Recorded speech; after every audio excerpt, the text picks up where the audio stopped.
Today we are stepping onto an ancient battlefield, but we aren't here to talk about war. We are here to talk about the battlefield of the mind. Imagine standing at the peak of your career or on the verge of a massive victory and suddenly asking yourself, what is this all for? This is exactly where we find the warrior Arjuna in the Bhagavad Gita. He is standing between two massive armies, and he turns to his guide Krishna with a heavy heart.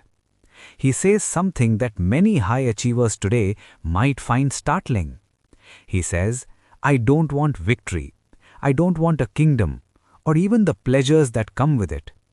What use is a kingdom, or even life itself, if it's built on this? Arjuna looks across the field and sees faces he loves. He sees his teachers, his grandfathers, his cousins and his friends. He realizes a painful paradox. The very people he wanted to achieve success for are the ones he has to fight against. He tells Krishna, even if they want to kill me, I have no desire to kill them, not for the rule of the three worlds, and certainly not for this earth.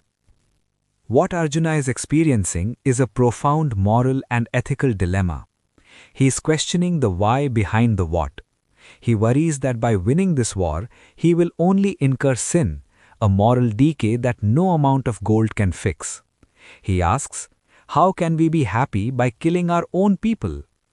He is struggling with the tension between his external duty as a warrior and his internal values of compassion and family. Now you might be thinking, I'm not a warrior on a battlefield, but don't we all face these Kurukshetras in our own lives? Think about the modern professional.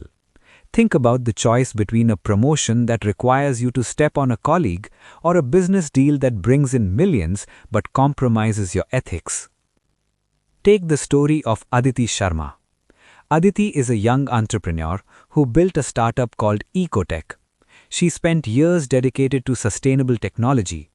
Recently, a giant corporation, Megacorp, offered to buy her out for a life-changing amount of money. On the surface, it's the dream, but there's a catch.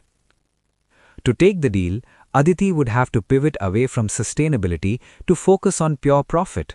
Worse, she would have to lay off the very team that helped her build Ecotech from the ground up, her work family.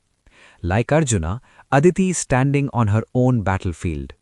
The kingdom is the acquisition deal.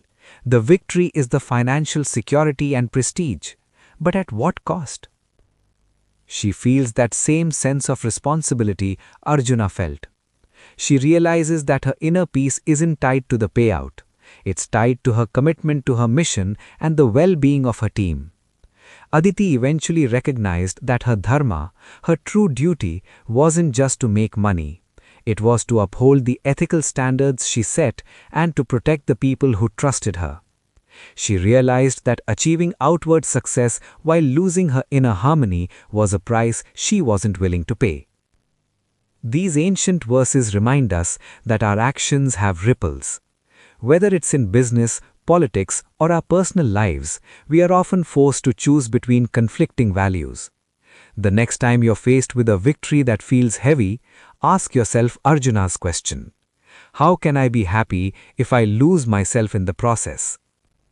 Success is only sweet when it's aligned with our conscience. Think deeply and walk your path with a clear heart.